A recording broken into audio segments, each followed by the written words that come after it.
छठी पुतली रवि भामा की कहानी।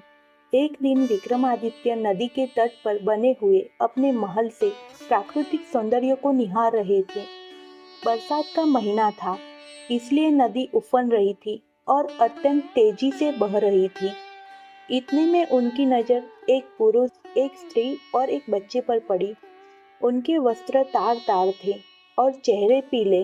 राजा देखते ही समझ गए ये बहुत निर्धन है। सहसा वे तीनों उस नदी में छलांग लगा गए। अगले ही पल प्राणों की रक्षा के लिए चिल्लाने लगे। विक्रम ने बिना एक पल गवाए नदी में उनकी रक्षा के लिए छलांग लगा दी। अकेले तीनों को बचाना संभव नहीं था, इसलिए उन्होंने दोनों बेतालों का स्मरण किया। दोनों बेतालों ने स्त्री और बच्चे को तथा विक्रम ने उस पुरुष को डूबने से बचा लिया। तट पर पहुंचकर उन्होंने जानना चाहा वे आत्महत्या क्यों कर रहे थे।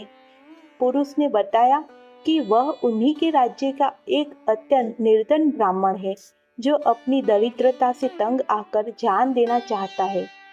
वह अपनी बीवी तथा बच्चे को भूख से मरता हुआ नहीं देख सकता और आत्महत्या के सिवा अपनी समस्या का कोई अंत नहीं नजर आता। इस राज्य के लोग इतने आत्मनिर्भर हैं कि सारा काम खुद ही करते हैं, इसलिए उसे कोई रोजगार भी नहीं देता। विक्रम ने ब्राह्मण से कहा कि वह उनके अतिथिशाला में जब तक चाहे अपने परिवार के साथ रह सकता है तथा उसकी हर जरूरत पूरी की जाएगी। ब्राह्मण ने कहा कि रहने में तो कोई हर्ज नहीं है, लेकिन उसे डर है कि कुछ समय बाद आतिथ्य में कमी आ जाएगी और उसे अपमानित होकर जाना पड़ेगा। विक्रम ने उसे विश्वास दिलाया कि ऐसी कोई बात नहीं होगी और उसे भगवान समझकर उसके साथ हमेशा अच्छा बर्ताव किया जाएगा। विक्रम के इस तरह विश्वास दिलाने पर ब्राह्मण परिवार अतिथिशाला में आकर रहने लगा। उसकी देखरेख के लिए नौकर चाकर नियुक्त कर दिए गए। वे मौज से रहते, अपनी मर्जी से खाते पीते और आरामदेह पलंग पर सोते। किसी चीज की उन्हें कमी नहीं थी, लेकिन वे सफाई पर बिल्कुल ध्यान नहीं देते। जो कपड़े पहनते उन्हें कई दिनों तक नहीं बदलते। जहाँ सोते वहीं थूकते और मल मूत्र त्याग भी कर देते। चारों तरफ गंदगी ही गंदगी फैल गई। दुर्गंध के मारे उनका स्थान एक पल भी ठहरने लायक नहीं रहा। नौकर चाकर कुछ दिनों तक तो धीरज से सब कुछ सहते रहे, लेकिन कब तक ऐसा चलता। राजा के कोप की भी उन्होंने परवाह नहीं की और भाग खड़े हुए। राजा ने कई अन्य नौकर भेजे, पर सबके सब एक ही जैसे निकले। सबके लिए यह काम असंभव साबित हुआ। तब विक्रम ने खुद ही उनकी सेवा का बीड़ा उठाया।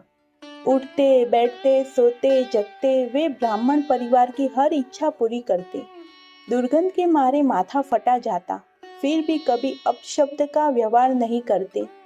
उनके कहने पर विक्रम उनके पांव भी दबाते। ब्राह्मण परिवार ने हर संभव प्रयत्न किया कि विक्रम उनके आतिथ्य से तंग आकर अतिथि सत्कार भूल जाए और अभद्रता से पेश आए, मगर उनकी कोशिश असफल रही। बड़े सब्र से विक्रम उनकी सेवा में लगे रहे, कभी उन्हें शिकायत का कोई मौका नहीं दिया। एक दिन ब्राह्मण ने जैसे उनकी परीक्षा लेने की ठान ली।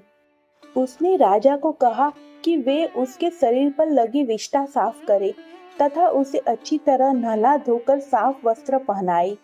विक्रम तुरंत उसकी आज्ञा मानकर अपने हाथों से विष्ठा साफ करने को बढ़े। अचानक चमत्कार हुआ। ब्राह्मण के सारे गंदे वस्त्र गायब हो गए। उसके शरीर पर देवताओं द्वारा पहने जाने वाले वस्त्र आ गए। उसका मुखमंडल तेज से प्रदीप्त हो गया। सारे शरीर से सुगंध निकलने लगी। विक्रम आश्चर्यचकित थे। तभी वह ब्राह्मण बोला कि दरअसल वह वरुण है। वरुण देव ने उनकी परीक्षा लेने के लिए यह रूप धरा था। विक्रम के अतिथि सत्कार की प्रशंसा सुनकर वे सपरिवार यहाँ पधारे थे। जैसा उन्होंने सुना था वैसा ही उन्होंने पाया, इसलिए विक्रम को उन्होंने वरदान दिया कि उसके राज्य में कभी भी अनावृष्टि नहीं होगी तथा वहाँ की जमीन से 3-3 फसलें निकलेगी। विक्रम को वरदान देकर वे सपरिवार अंतर्ध्यान हो गए।